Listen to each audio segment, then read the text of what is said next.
Hello friends, welcome to the success Kendra. Friends, आप सभी को गुड मॉर्निंग। और सबसे पहले तो आप इस सेशन को लाइक कर दीजिए और फटाफट इसका लिंक किसी भी एक ग्रुप में शेयर कर दीजिए जहां भी आपके कंपटीटर हैं, जो लोग बिहार पुलिस कांस्टेबल की तैयारी कर रहे हैं, उनके पास शेयर कर दीजिए। और आप भी इस सेट को लगाइए और उनसे भी कहिए इस सेट को पूरा लगाने के लिए। फिर उनसे पूछिए कि उनका कितना नंबर आया हुआ है और अपना कंपेयर कीजिए उनके साथ कि आपकी तैयारी उनसे बेहतर है या आपको और भी तैयारी करने की ज़रूरत है।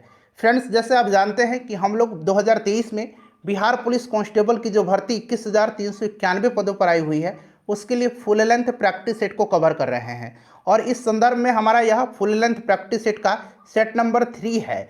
ये पूरा फुल लेंथ प्रैक्टिस सेट है, यानी कि इसमें टोटल 100 इंपॉर्टेंट क्वेश्चन है, जैसे कि बिहार पुलिस कांस्टेबल के एग्जाम में प्रश्न पूछे जाएंगे। वही स्टैंडर्ड है, वही लेवल है और वही पैटर्न है इस सेट का। सेट को मेरे भाई मेरे बहन पूरा लगाइएगा और अपना अपना स्कोर कमेंट करके ज़रूर बताइएगा। चैनल को सब्सक्राइब कर लीजिए जो लोग सब्सक्राइब नहीं किए हैं, और इस बेल आइकन को दबा लीजिएगा ताकि जब भी बिहार पुलिस कांस्टेबल भर्ती 2023 से संबंधित कोई भी इंपॉर्टेंट वीडियो अपलोड किया जाए तो उसका नोटिफिकेशन सबसे पहले आपके पास पहुंच जाए।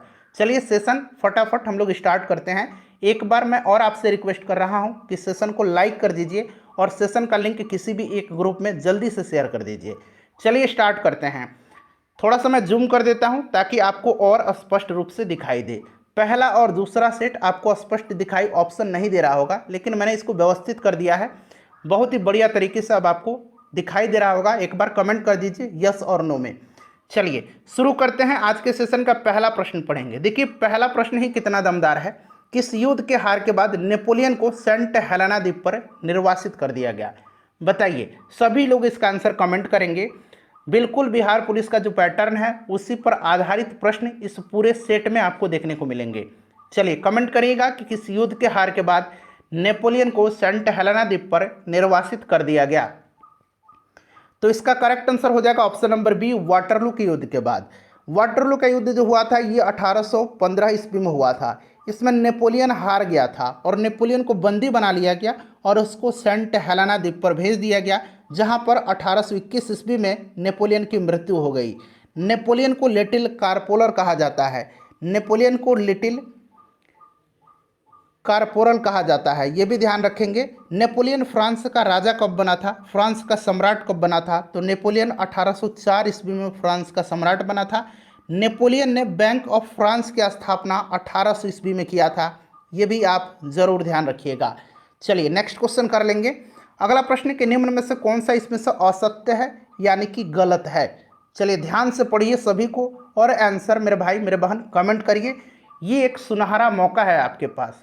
बिहार पुलिस की 21,391 पदों पर यह वैकेंसी आई हुई है। ये आपके लिए एक सुनहरा मौका है। फिर इतनी वैकेंसी भविष्य में आए ना आए इसकी कोई भी गारंटी नहीं है, इसलिए इस अवसर को अपने हाथ से जाने मत दीजिए। दिन रात एक कर दीजिए। बहुत ही कम समय बचा हुआ आपके एग्जामिनेशन में और बहुत ही इस बार फॉर्म फिलअप ज़्यादा हुआ है। जैसे आप जानते हैं 18-19 लाख फॉर्म फिलअप हुआ है लीगली, ठीक है। वैसे रजिस्ट्रेशन तो 22-23 लाख हुआ है, लेकिन फॉर्म फिलअप हुआ है 18 से 19 लाख। चलिए कौन सा इसमें से असत्य है? देखिए, गौरवपूर्ण क्रांति यानी कि जिसको कि ग्लोरियस रिवॉल्यूशन कहा जाता है 1688 में हुई थी, बिल्कुल सही है। वांडीवास के युद्ध हुआ था 1860 में? नहीं, वांडीवास के युद्ध हुआ था 1760 में। वांडीवास का युद्ध जो हुआ था ये किसके बीच हुआ था? तो अंग्रेज और फ्रांसीसी के मध्य हुआ था। इसमें अंग्रेज जीत गए थे, फ्रांसीसी हार गए थे। अंग्रेजी सेना का नेतृत्व आयरकुट कर रहा था और फ्रांसीसी सेना का नेतृत्व इसमें काउंट डी लाली कर रहा था। काउंट डी लाली, क्लियर। चलिए, वाटरलू का युद्ध अभी मैंने बताया आपको 1815 और गिरिया का युद्ध 1740 में हुआ था। सभी पॉइंट्स को ध्यान रखिएगा। ऑप्शन नंबर इसका बी राइट आंसर हो जाएगा। नेक्स्ट क्वेश्चन कर लीजिएगा कि हर्यंक वंश का अंतिम शासक कौन था? हर्यंक वंश का अंतिम शासक कौन था? जरा सोच समझ करके थोड़ा रुक करके आंसर कमेंट करिएगा। ऐसा नहीं फटाक से आप आंसर कमेंट कर दीजिए, ऑप्शन देखे और कमेंट कर दिया, ऐसा नहीं है। चलिए, यहाँ हर्यंक वंश पूछा गया है, न कि मौर्य वंश, क्लियर है। मौर्य वंश का आखिरी शासक जो था मौर्य वंश का, ये बृहद्रथ था। लेकिन हर्यंक वंश का आखिरी शासक कौन था? तो देखिए, हर्यंक वंश की स्थापना किसने किया था? बिंबिसार ने किया था। किसने किया था? बिंबिसार ने किया था। हर्यंक वंश का आखिरी शासक नागदशक था। नागदशक को शिशुनाग ने अपदस्थ कर दिया और मगध पर शिशुनाग वंश की स्थापना किया था। शिशुनाग ने राजधानी को पाटलिपुत्र से लेकर के वैशाली आ गया, लेकिन फिर शिशुनाग का जब उत्तराधिकारी कालाशोक बनता है तो कालाशोक फिर वैशाली से लेकर के पाटलिपुत्र अपनी राजधानी लेकर के चला गया। सारे पॉइंट्स को ध्यान रखिएगा, ठीक है। चलिए नेक्स्ट क्वेश्चन है कि मदर किसकी रचना है। देखिए कितना अच्छा प्रश्न है, मदर किसकी रचना है। चलिए जल्दी से आंसर कमेंट कर दीजिए, मदर किसकी रचना है। मदर जो है यह रचना किसकी है, तो मदर मैक्सिम गोर्की की रचना है, मैक्सिम गोर्की की रचना है मदर, ठीक है, याद रखिएगा। चलिए नेक्स्ट क्वेश्चन है हमारा कि जनगणना 2011 के अनुसार सबसे ज़्यादा साक्षरता दर वाला केंद्र शासित प्रदेश कौन सा है। अगर राज्य रहता तो आप टपाक से आंसर कमेंट कर देते केरल, लेकिन यहाँ थोड़ा सोच के आंसर दीजिएगा कि जनगणना 2011 के अनुसार सबसे ज़्यादा साक्षरता दर वाला केंद्र शासित प्रदेश यूनियन टेरिटरी कौन सा है। चलिए बताइए कौन सा केंद्र शासित प्रदेश सबसे ज़्यादा साक्षरता दर वाला है जनगणना 2011 के अनुसार। तो ये जो है ये लक्षद्वीप है, लक्षद्वीप है, ठीक है। चलिए नेक्स्ट क्वेश्चन करेंगे। अगला प्रश्न है हमारा कि क्राकाटोआ ज्वालामुखी कहाँ पाया जाता है। क्राकाटोआ ज्वालामुखी कहाँ पर है, किस देश में है, कमेंट करिए, बताइए इसका सही आंसर क्या होगा। देखिए क्राकाटोआ ज्वालामुखी जो है ये इंडोनेशिया में है। अच्छा इंडोनेशिया में अभी एक हाल ही में जो ज्वालामुखी था वहाँ पर विस्फोट हुआ है, उसका नाम माउंट सेमेरू है, माउंट सेमेरू, याद रखिएगा। ये कहाँ पर है, इंडोनेशिया में है। क्राकाटोआ कहाँ पर है, इंडोनेशिया में है। माउंट मेरापी भी इंडोनेशिया में है, ठीक है। माउंट सिनाबंग भी इंडोनेशिया में ही है। तो इतने सारे पॉइंट्स आपको ध्यान रखने हैं। चलिए नेक्स्ट क्वेश्चन कर लेंगे कि पुर्तगाली उपनिवेश का प्रथम वायसराय भारत में कौन हुआ। पुर्तगाली उपनिवेश का प्रथम वायसराय भारत में कौन हुआ। सभी लोग इसका आंसर कमेंट करेंगे, सभी लोग इसका आंसर कमेंट करेंगे। पुर्तगाली उपनिवेश का वायसराय भारत में पहला कौन हुआ।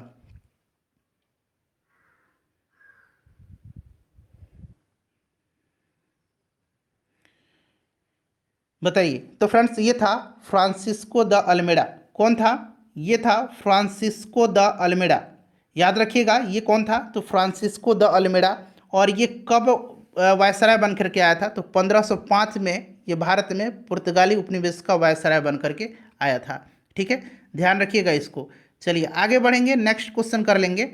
नेक्स्ट क्वेश्चन है हमारा कि फ्रैंकफर्ट की संधि 10 मई 1871 ईस्वी को किसके बीच हुई थी। फ्रैंकफर्ट की संधि कब हुई थी, 10 मई 1871 को। इस बात को आपको ध्यान रखना है, और ये किसके मध्य हुई थी। तो देखिए फ्रैंकफर्ट की संधि जो हुई थी ये हुई थी फ्रांस और प्रसा के मध्य में, फ्रांस और प्रसा के मध्य में, ध्यान रखिएगा फ्रैंकफर्ट की संधि। अगला प्रश्न है, नेक्स्ट क्वेश्चन है हमारा कि भारत में 1612 ईस्वी में अंग्रेजों ने अपनी पहली फैक्ट्री कहाँ स्थापित किया था।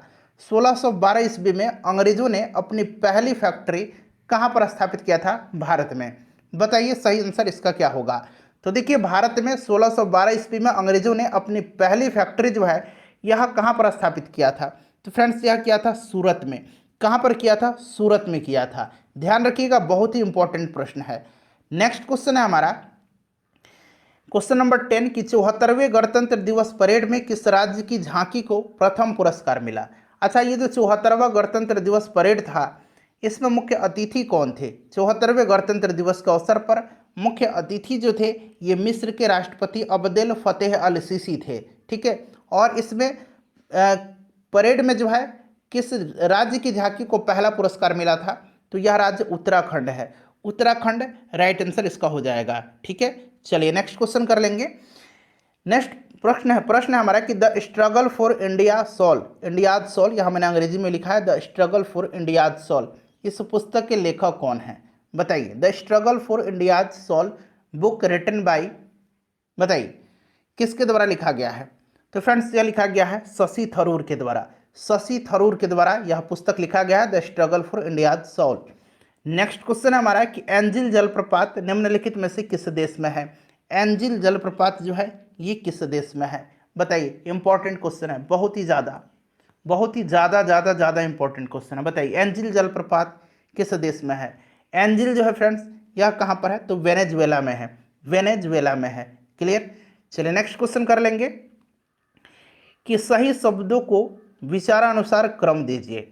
यहाँ पर क्रम से आपको बताना है, बताइए क्या होगा इसका आंसर, सोच समझ के बताइएगा। कि भारतीय संविधान की प्रस्तावना में सार्वभौमिक, समाजवादी, धर्मनिरपेक्ष, प्रजातांत्रिक, गणतंत्र के रूप में घोषित किया गया है। तो यहाँ पर आप देखेंगे तो सबसे पहले क्या मैंने बताया आपको, सबसे पहले मैंने आपको बताया है सार्वभौमिक, ठीक है, सार्वभौमिक। उसके बाद मैंने क्या आपको बताया, उसके बाद मैंने आपको बताया है सार्वभौमिक के बाद समाजवादी, तो यहाँ समाजवाद दिया गया है।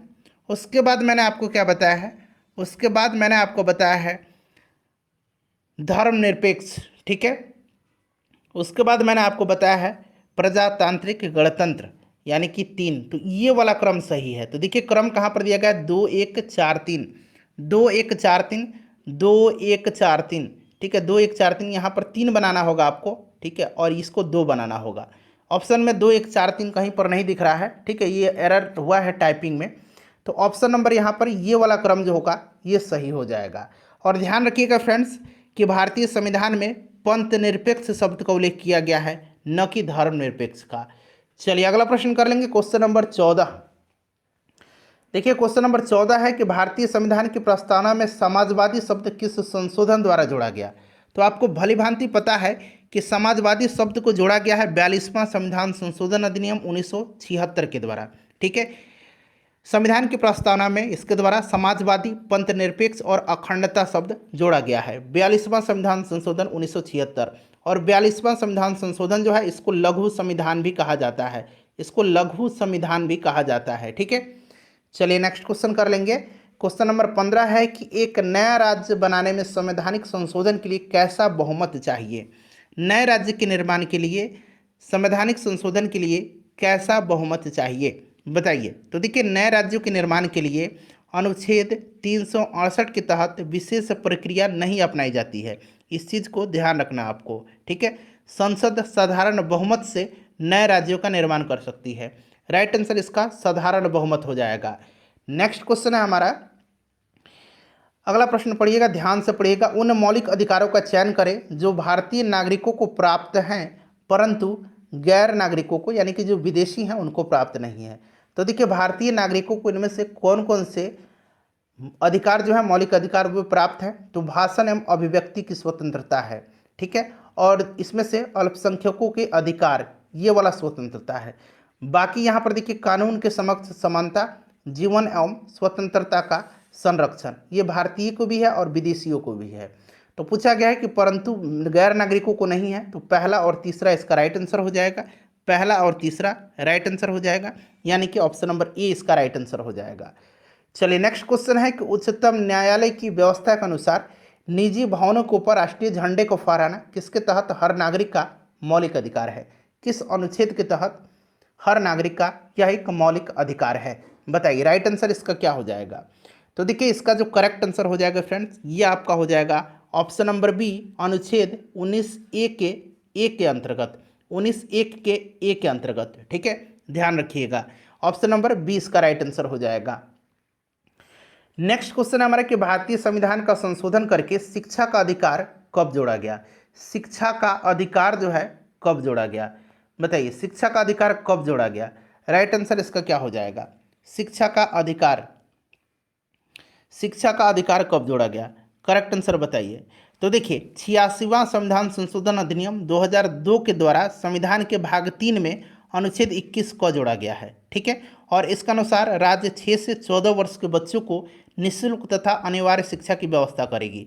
और यह संशोधन जो है, यह संशोधन 2009 में संसद के द्वारा पारित किया गया और 1 अप्रैल 2010 से यह लागू हो गया शिक्षा का अधिकार, ठीक है। चलिए नेक्स्ट क्वेश्चन करेंगे। अगला प्रश्न है कि निम्नलिखित अंग्रेज में से किसे जहांगीर ने खान की उपाधि से सम्मानित किया था। खान की उपाधि जहांगीर ने किसको दिया था, खान की उपाधि जहांगीर ने किसको दिया था, बताइए। सही आंसर इसका क्या हो जाएगा। तो खान की उपाधि जो है जहांगीर ने दिया था किसको, तो ये कैप्टन हॉकिंस को दिया था, ठीक है।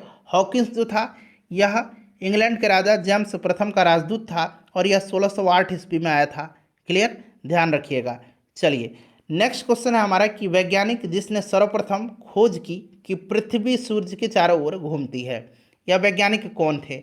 यह वैज्ञानिक कोपरनिकस हैं। कौन है, कॉपर, ध्यान रखिएगा कोपरनिकस होगा। चलिए अगला प्रश्न कर लेंगे। नेक्स्ट क्वेश्चन है कि हमारी आकाशगंगा के केंद्र की परिक्रमा करने में सूर्य को औसतन कितना समय लगता है। सूर्य को औसतन हमारी आकाशगंगा के केंद्र की परिक्रमा करने में कितना समय लगता है। राइट आंसर क्या होगा इसका, बताइए। सही आंसर हो जाएगा आपका 25 करोड़ वर्ष लगता है। 25 करोड़ वर्ष लगता है, ऑप्शन नंबर डी सही आंसर हो जाएगा इसका। उसके बाद चलिए कि हमारे अंतरिक्ष में कितने तारामंडल हैं। थोड़ा ध्यान से, हमारे अंतरिक्ष में कितने तारामंडल हैं। तो अब 89 पर टिक लगाना है आपको, ठीक है, 89 लगाइएगा। 89 तारामंडल हैं। नेक्स्ट क्वेश्चन है, जिस तारामंडल के तारे ध्रुव तारे की ओर संकेत करते हैं वह है, ध्रुव तारे का संकेत करते हैं वह कौन सा है। तो वह जो है फ्रेंड्स आपका सप्तऋषि तारामंडल, ठीक है, सप्तऋषि तारामंडल, option number A right answer हो जाएगा। नेक्स्ट है कि नाटो का 31वां सदस्य देश कौन बना है। नाटो का फुल फॉर्म क्या होता है, North Atlantic Treaty Organization, clear. इसका स्थापना कब हुई थी, तो नाटो की स्थापना जो है फ्रेंड्स ये हुई थी 1949 में। 1949 में। इसका हेडक्वार्टर कहाँ पर है, तो इसका हेडक्वार्टर ब्रुसेल्स में है, बेल्जियम के ब्रुसेल्स में है, ठीक है। और इसका 31वां सदस्य देश बना है फिनलैंड। फिनलैंड की राजधानी हेलसिंकी है, याद रखिएगा, फिनलैंड की राजधानी बार बार पूछा जाता है।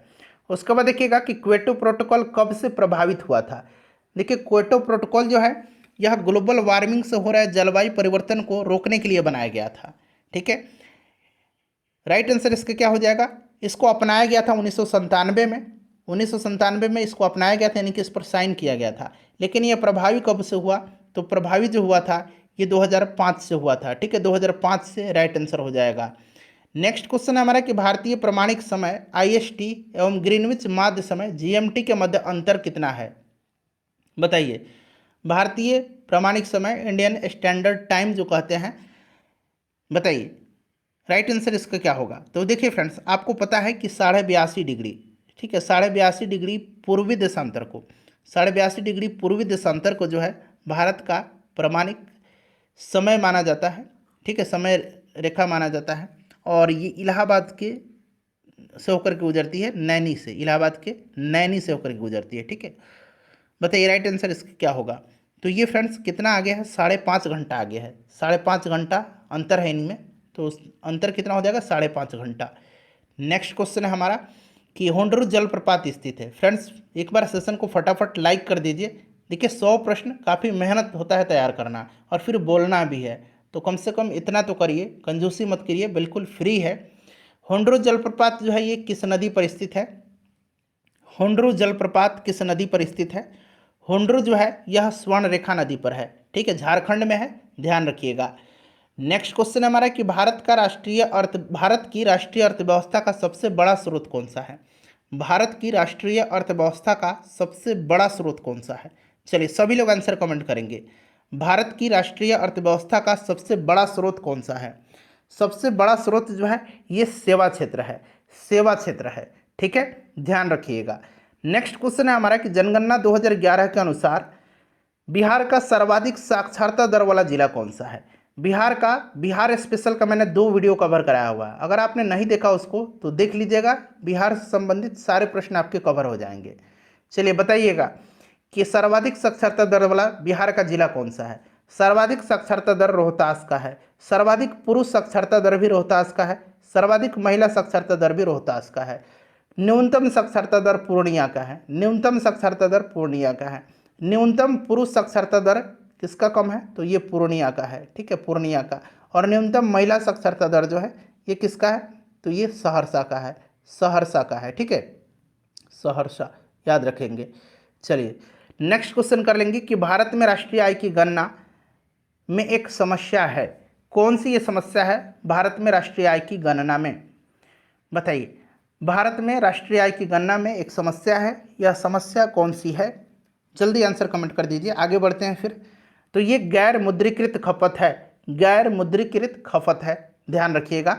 चलिए उसके बाद नेक्स्ट क्वेश्चन है कि भारत की राष्ट्रीय आय आंकड़ों का आकलन किसके द्वारा किया जाता है, किसके द्वारा किया जाता है, बताइए। राइट आंसर क्या हो जाएगा इसका। राष्ट्रीय आय आंकड़ों का आकलन जो है ये केंद्रीय सांख्यिकी संगठन के द्वारा किया जाता है, option number D right answer हो जाएगा। 32 नंबर क्वेश्चन कर लेंगे कि भारतीय संविधान के किस अनुच्छेद में राज्य वित्त आयोग का प्रावधान है। राज्य वित्त आयोग और राज्य का चुनाव आयोग, ये दो बड़ा इंपॉर्टेंट होता है। किसी भी राज्य का अगर आप एग्जाम देते हैं तो ये याद रखना होगा आपको। राज्य वित्त आयोग जो है ये अनुच्छेद 243 आई में है, और चुनाव आयोग जो है ये अनुच्छेद 243 के में है। नेक्स्ट क्वेश्चन कर लेंगे। अगला प्रश्न है हमारा कि तुर्की की राजधानी कहाँ पर है। बताइएगा, तुर्की की राजधानी, टर्की की राजधानी कहाँ पर है। बहुत लोग टर्की भी लिखेंगे इस तरह से। बताइए तुर्की की राजधानी कहाँ पर है।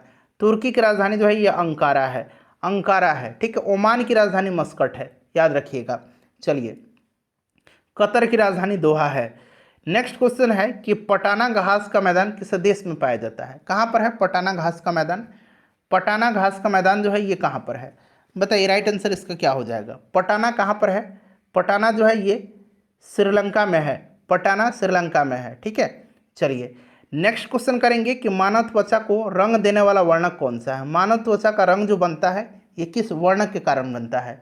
जल्दी से आंसर कमेंट कर दीजिए, आसान प्रश्न है। मानव त्वचा को रंग देने वाला वर्णक जो होता है ये मेलानिन है, मेलानिन राइट आंसर हो जाएगा, ठीक है। चलिए नेक्स्ट क्वेश्चन कर लेंगे। और नाखून, बाल और जो हमारे नाखून है, आपके बाल हैं, ये सब किसके बने होते हैं। तो ये बने होते हैं केराटिन के, ठीक है, केराटिन के, ठीक है। चलिए नेक्स्ट क्वेश्चन कर लेंगे कि बिहार के निम्न जिलों में से किस जिलों में पिगमेंट स्वैम्प मिट्टी पाई जाती है। पिगमेंट स्वैम्प मिट्टी कहाँ पर पाई जाती है। तो ये जो नेपाल से सटे जिले होते हैं ना, वहाँ पर पिगमेंट स्वैम्प मिट्टी पाई जाती है। नेपाल से बिहार के 7 जिले सटते हैं, ठीक है, ध्यान रखिएगा इसको। उत्तर प्रदेश से 8, झारखंड से भी 8, और पश्चिम बंगाल से बिहार के 3 जिले सीमा साझा करते हैं। पिगमेंट स्वैम्प मिट्टी पाई जाती है पश्चिम चंपारण में, क्लियर। चलिए पश्चिम चंपारण में ये ज़्यादा पाई जाती है, इसीलिए यहाँ पर पश्चिम चंपारण दिया गया है। नेक्स्ट क्वेश्चन है हमारा, अगला प्रश्न है कि निम्नलिखित में से कौन सी फतुआ के पास गंगा नदी में मिलती है। फतुआ के पास गंगा नदी में मिलती है पुनपुन नदी। कौन सी नदी, पुनपुन नदी मिलती है, ठीक है। चलिए अगला प्रश्न कर लेंगे फ्रेंड्स कि अंतर्राष्ट्रीय बुकर पुरस्कार 2023 से किसे सम्मानित किया गया है। मोस्ट इंपॉर्टेंट क्वेश्चन है। अंतर्राष्ट्रीय बुकर पुरस्कार 2023 दिया गया है जॉर्जी गोस्पुंदिनेव को, जॉर्जी गोस्पुंदिनेव को दिया गया है। ये कहाँ की हैं, तो ये बुल्गारिया की हैं, बुल्गारिया की ये पहली महिला हैं, ठीक है। और इनकी रचना किसके लिए दिया गया है, तो इसका नाम है टाइम शेल्टर, टाइम शेल्टर के लिए दिया गया है, टाइम शेल्टर के लिए इनको दिया गया है, ठीक है, याद रखिएगा। चलिए ऑप्शन ए राइट आंसर हो जाएगा। 39 नंबर करेंगे कि प्रसिद्ध फुटबॉल खिलाड़ी पेले का संबंध किस देश से है। पेले किस देश के प्रसिद्ध फुटबॉलर थे। बताइए राइट आंसर क्या हो जाएगा। पेले कहाँ के थे। पेले एक प्रसिद्ध फुटबॉलर हैं, ये ब्राजील के थे, अभी हाल ही में इनका निधन हुआ है, ध्यान रखिएगा। चलिए अगला प्रश्न करेंगे कि वर्षा वन अनुसंधान संस्थान कहाँ पर स्थित है।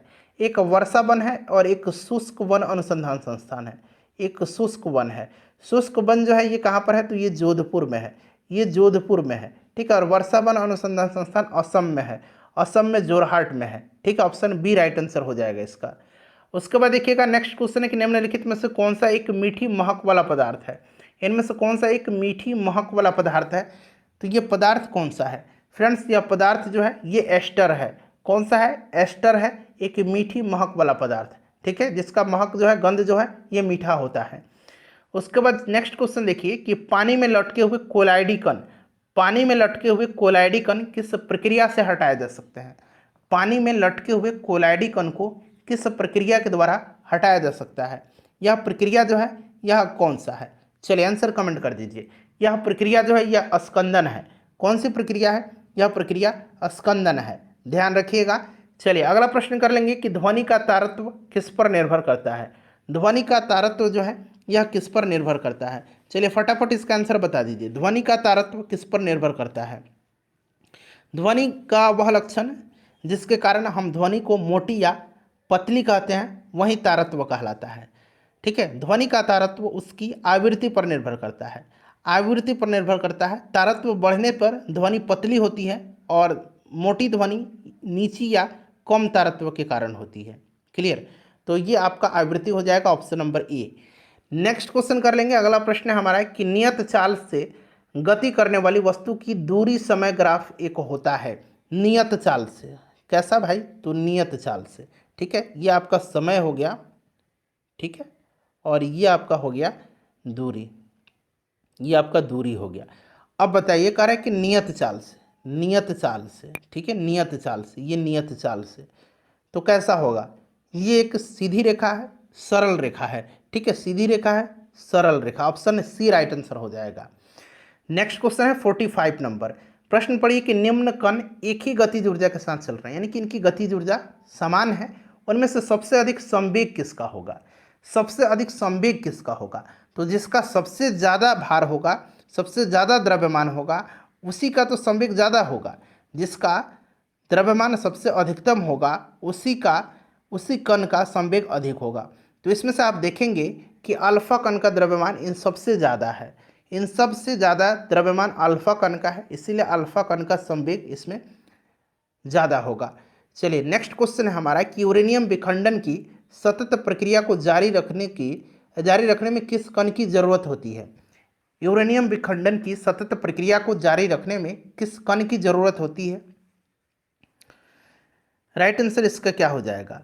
तो आपको पता है कि न्यूट्रॉन की बमबारी की जाती है, जिससे कि नाभिक लगभग दो समान भागों में टूट जाता है, और यह प्रक्रिया जो है यह आगे बढ़ती रहती है, तो न्यूट्रॉन होगा राइट आंसर इसका, ठीक है, न्यूट्रॉन इसका करेक्ट आंसर हो जाएगा।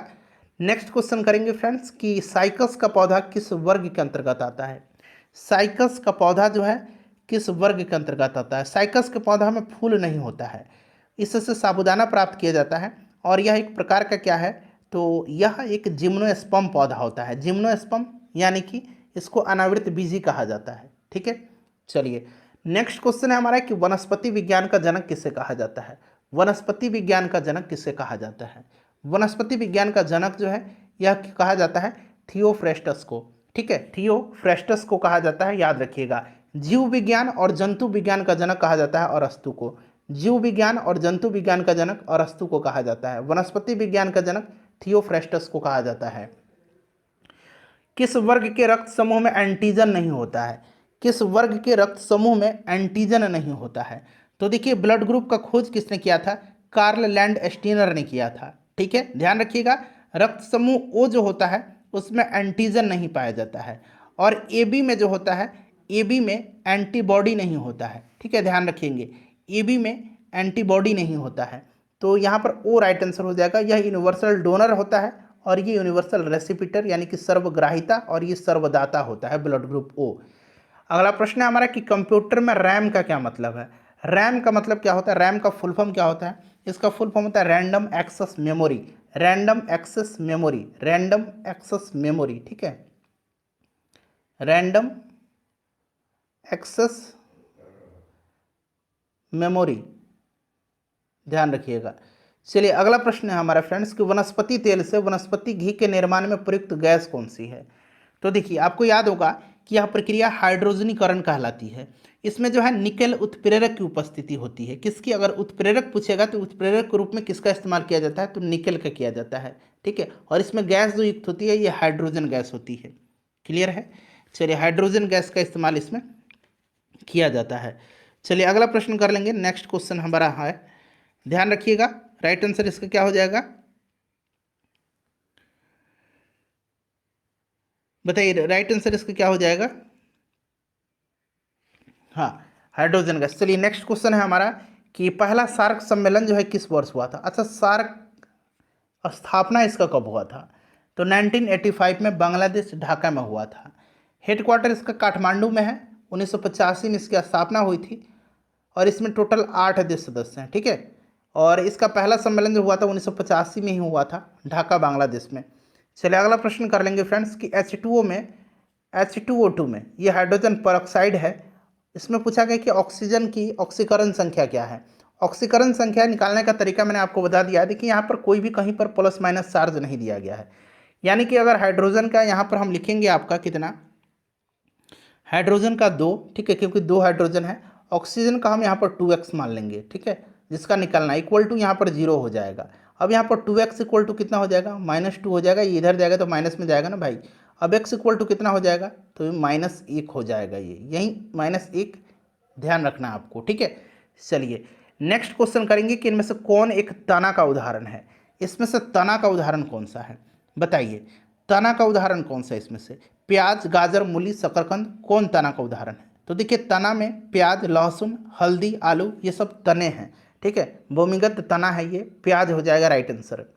उसके बाद देखिए फूल का अध्ययन क्या कहलाता है, फूल का अध्ययन क्या कहलाता है, फूल का अध्ययन को कहा जाता है फ्लोरिकल्चर, और फ्लोरिकल्चर भी कहा जाता है और एंथोलॉजी भी कहा जाता है, एक ही बात है, एंथोलॉजी, ठीक है, एंथोलॉजी भी रहेगा तो भी आपको कन्फ्यूजन नहीं होना चाहिए, एंथोलॉजी, ठीक है, इस तरह से एंथोलॉजी लिखा होगा, और फ्लोरिकल्चर एक ही चीज़ है, क्लियर। पोमोलॉजी ये फलों का अध्ययन कहलाता है, फलों का अध्ययन कहलाता है। माइकोलॉजी कवकों का अध्ययन कहलाता है, ठीक है, और फाइकोलॉजी शैवालों का अध्ययन कहलाता है।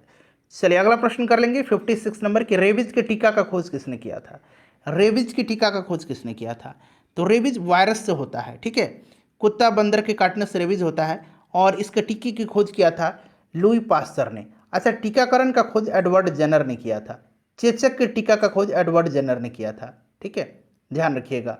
चलिए नेक्स्ट क्वेश्चन कर लेंगे हमारा कि प्राचीन भारतीय पाठ्य राजतरंगिणी किसकी कृति है, राजतरंगिणी किसकी कृति है, तो राजतरंगिणी जो है ये कलहन की रचना है, किसकी रचना है, राजतरंगिणी, राजतरंगिणी कलहन की रचना है, ठीक है। चलिए कलहन की रचना है राजतरंगिणी। अगला प्रश्न है हमारा कि विश्व वानिकी दिवस कब मनाया जाता है, विश्व वानिकी दिवस, वर्ल्ड फॉरेस्ट्री डे कब मनाया जाता है, तो ये मनाया जाता है प्रत्येक वर्ष 21 मार्च के दिन, 21 मार्च के दिन विश्व वानिकी दिवस मनाया जाता है। चलिए थोड़ा जल्दी जल्दी आंसर कमेंट करिए आप लोग। यूनेस्को का मुख्यालय कहाँ पर स्थित है, यूनेस्को का मुख्यालय कहाँ पर स्थित है, आंसर कमेंट कर दीजिए। देखिए यूनेस्को की स्थापना कब हुई थी, 1945 में हुई थी, 1945 में हुई थी। इसका हेडक्वार्टर कहाँ पर है, तो पेरिस में है, पेरिस फ्रांस की राजधानी है, फ्रांस में ही एफिल टावर है, ध्यान रखिएगा। अगला प्रश्न हमारा कि पहला पृथ्वी सम्मेलन कब हुआ था, पहला पृथ्वी सम्मेलन रियो डी जेनेरियो में हुआ था, कहाँ पर हुआ था, रियो डी जेनेरियो में, ब्राजील में, 1992 में हुआ था। बहुत इंपॉर्टेंट क्वेश्चन है, ध्यान रखना आपको। 1866 में ईस्ट इंडिया एसोसिएशन की स्थापना किसने किया था, 1866 में ईस्ट इंडिया एसोसिएशन की स्थापना किसने किया था, बताइए राइट आंसर इसका क्या हो जाएगा। 1866 में ईस्ट इंडिया एसोसिएशन की स्थापना किया था दादा भाई नौरोजी ने, और 1876 में याद रखिएगा, 1876 में इंडियन एसोसिएशन की स्थापना किसने किया था, तो इंडियन एसोसिएशन की स्थापना 1876 में सुरेंद्र नाथ बनर्जी और आनंद मोहन बोस ने किया था। अगला प्रश्न कर लेंगे कि मालगुडी डेज किसके द्वारा लिखा गया है, मालगुडी डेज को लिखा किसने है, तो फ्रेंड्स ये लिखा है किसने, बताइए राइट आंसर, आर के नारायण ने, ठीक है। अच्छा, आर के नारायण की और भी पुस्तक है जैसे कि स्वामी एंड फ्रेंड, ठीक है, Swami and friend, the dark room, the dark room, ठीक है, याद रखिएगा। उसके बाद waiting for the Mahatma, waiting for the Mahatma, ठीक है, वेटिंग फॉर द महात्मा, ये सारी पुस्तक आर के नारायण की हैं।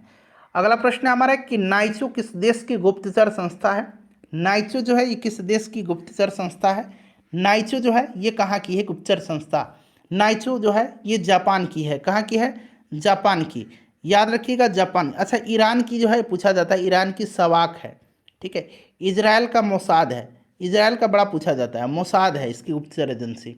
भारत का तो आपको पता ही है, IB रॉ, ये सब हैं। चलिए उसके बाद देखिएगा कि निम्न में से कौन सी धातु बिजली की सबसे अधिक सुचालक है, बिजली की सबसे अधिक सुचालक इसमें से कौन सी धातु है, बताइए राइट आंसर। तो सबसे अधिक सुचालक जो इसमें से धातु है यह आपका चांदी हो जाएगा, चांदी हो जाएगा, ठीक है। चलिए नेक्स्ट क्वेश्चन करेंगे फ्रेंड्स कि यूनेस्को वैश्विक विरासत स्थल खजुराहो कहाँ पर स्थित है, खजुराहो कहाँ पर स्थित है। यूनेस्को के बारे में मैंने अभी आपको बताया था, 1945 में स्थापना हुई थी, हेडक्वार्टर इसका पेरिस में है, फ्रांस में, पेरिस में, ठीक है। बताइए यूनेस्को विश्व विरासत स्थल जो है खजुराहो ये कहाँ पर है, तो फ्रेंड्स ये मध्य प्रदेश में है खजुराहो, ध्यान रखिएगा। चलिए नेक्स्ट क्वेश्चन है हमारा कि शांत घाटी बचाओ आंदोलन कब शुरू हुआ था, शांत घाटी बचाओ आंदोलन ये हुआ था दरअसल कहाँ पर, तो ये केरला में हुआ था, साइलेंट वैली वहीं पर पाया जाता है ना शांत घाटी, और ये 1973 में स्टार्ट हुआ था, ठीक है, 1973 में, याद रखिएगा।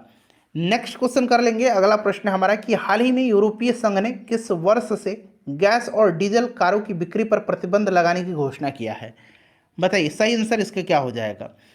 हाल ही में यूरोपीय संघ ने 2035 से गैस और डीजल कारों की बिक्री पर प्रतिबंध लगाने की घोषणा किया है, 2035 से, नेक्स्ट है हमारा कि हाल ही में तीसरा वार्षिक ऑरेंज फेस्टिवल 2023 कहाँ मनाया गया।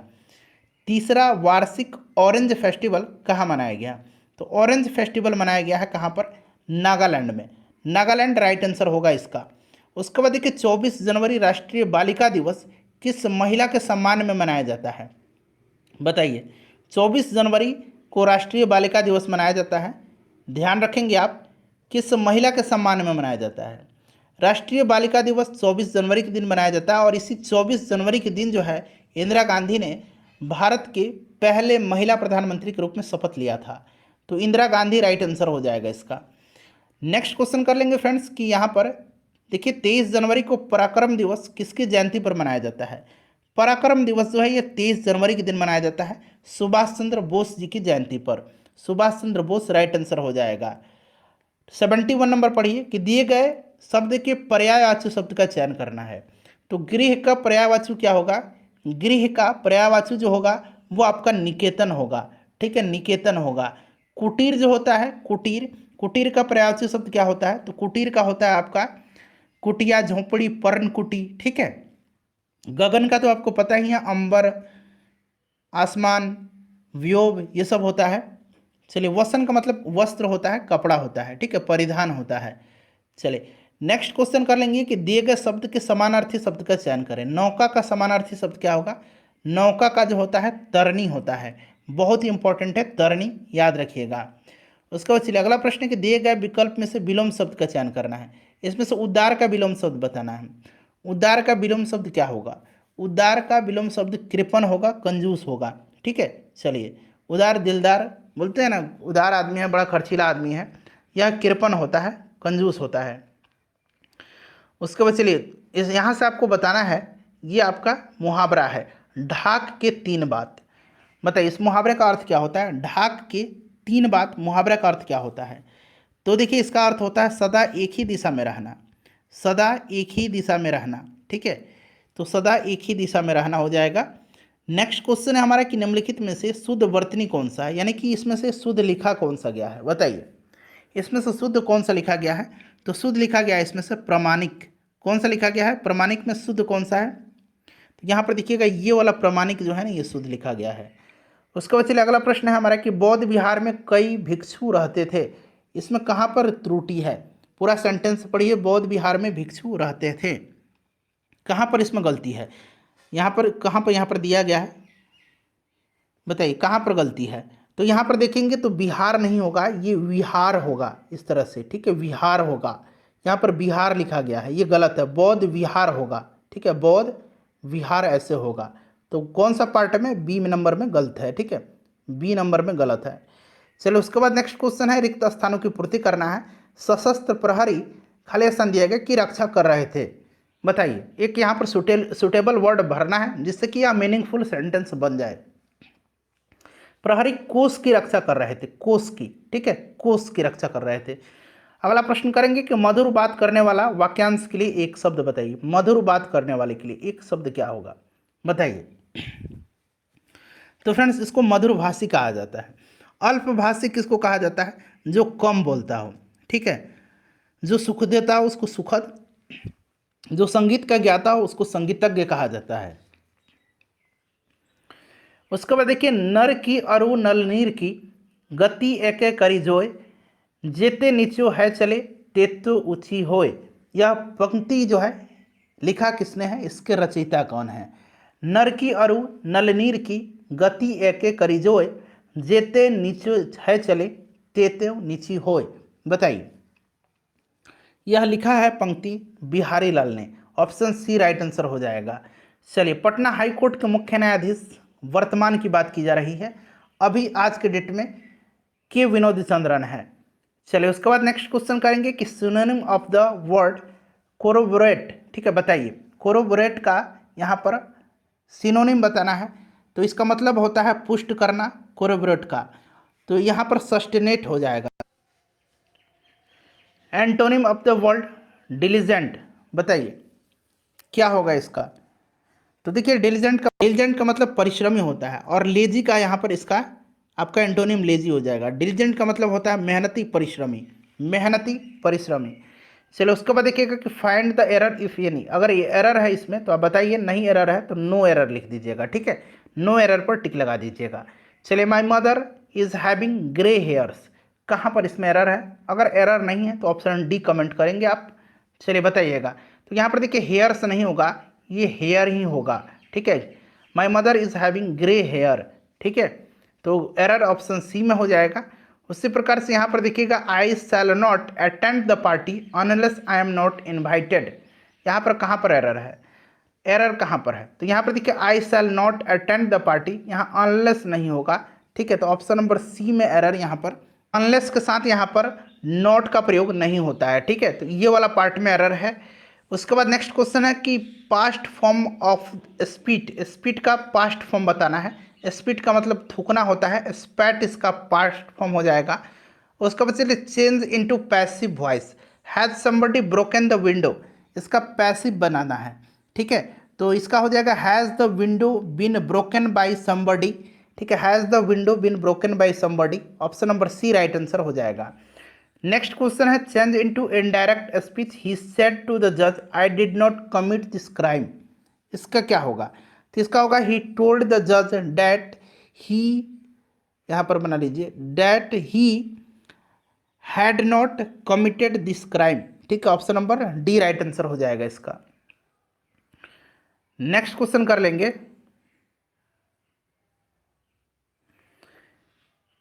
देखिए यहाँ पर आपका वन वर्ड सब्स्टिट्यूशन है, an extreme fear of being in small confined place, ठीक है, इसके लिए क्या कहा जाता है? इसको एक शब्द इसको कहा जाता है क्लॉस्ट्रोफोबिया, ठीक है, क्लॉस्ट्रोफोबिया इसको कहा जाता है। नेक्स्ट क्वेश्चन है हमारा कि they are all at sixes and sevens, ये एडियम फ्रेज है, बताइए सिक्सेस एंड सेवेंस इसका मतलब क्या होता है? इसका मतलब कन्फ्यूज़न होता है, ठीक है, इसका मतलब होता है उलझा हुआ, तो इन ए स्टेट ऑफ टोटल कन्फ्यूज़न हो जाएगा। 90 नंबर प्रश्न देखिएगा कि ए गवर्नमेंट इन विच और रिलीजन्स आर ऑनर्ड, इसके लिए एक शब्द क्या होगा? ठीक है, इसके लिए ये सोशलिस्ट होता है, सेकुलर होता है, कैपिटलिस्ट होता है या कम्युनिस्ट होता है? तो ये सेकुलर गवर्नमेंट होती है, ठीक है। चलिए नेक्स्ट क्वेश्चन है हमारा कि देखिए इटर्नल इंडिया, यहाँ मैं लिखता हूँ इटर्नल इंडिया पुस्तक के लेखक कौन है? इटर्नल इंडिया पुस्तक को लिखा किसने है? तो इसको लिखा है इंदिरा गांधी ने, इंदिरा गांधी ने लिखा है इटर्नल इंडिया, ठीक है, ध्यान रखिएगा इंपॉर्टेंट बुक है। उसके बाद देखिएगा कि भारत की सबसे पुरानी पर्वत श्रृंखला कौन सी है? तो आसान सा प्रश्न है, सबसे पुरानी पर्वत श्रृंखला कौन सी है? ये अरावली है। नेक्स्ट क्वेश्चन है कि अधिकरण कारक का चिन्ह कौन सा है? अधिकरण कर्ता ने कर्म को करण से संप्रदान अपदान ये सब है ना, तो यहाँ अधिकरण में पर होता है ना। चलिए उसके बाद देखिएगा कि 2023 में ब्रिक्स सम्मेलन का आयोजन किस देश में किया जाएगा? ब्रिक्स का जो है आयोजन दक्षिण अफ्रीका में किया जाएगा। कहाँ पर? दक्षिण अफ्रीका में। चलिए उसके बाद देखिएगा कि राम अपने पास 200 रुपया रखा हुआ था और उसने 300 रुपया खर्च किया, उसने कितना प्रतिशत धन खर्च कर दिया? तो मान लीजिए उसने 300 रुपया खर्च कर दिया, कितना था उसके लिए? 2000 रुपया था, तो यह प्रतिशत निकाल लीजिएगा, 2 जीरो से 2 जीरो, 1 जीरो से 1 जीरो, 15 दूना 30, यानी कि 15% उसका टोटल का खर्च कर दिया, ठीक है। चलिए उसके बाद नेक्स्ट क्वेश्चन करेंगे कि उत्तक जो पौधे में जल का परिवहन करते हैं, जल का परिवहन जाइलम करता है और भोज्य पदार्थ का फ्लोएम करता है। अगला प्रश्न हमारा है कि दास कैपिटल पुस्तक लेखक, दास कैपिटल और द कम्युनिस्ट मैनिफेस्टो, ठीक है, यहाँ मैं लिख देता हूँ कम्युनिस्ट मैनिफेस्टो और दास कैपिटल, ये पुस्तक जो है इसको लिखा है किसने? कार्ल मार्क्स ने लिखा है। अगला प्रश्न हमारा कि 2011 की जनगणना के अनुसार बिहार का लिंगानुपात कितना है? बिहार में लिंगानुपात 2011 की जनगणना के अनुसार 918 है। सबसे ज़्यादा लिंगानुपात बिहार का जो जिला है वो गोपालगंज है, सबसे कम मुंगेर का है। चलिए उसके बाद नेक्स्ट क्वेश्चन है कि अरब सागर में स्थित भारत के द्वीप समूह का नाम बताइए। अरब सागर में जो है यहाँ पर लक्षद्वीप है, ठीक है, लक्षद्वीप है, और बंगाल की खाड़ी में अंडमान निकोबार आता है, बंगाल की खाड़ी में। चलिए लास्ट क्वेश्चन है fill in the blanks with appropriate preposition. He travels, खाली स्थान दिया गया है कार, तो ही ट्रेवल्स क्या होगा?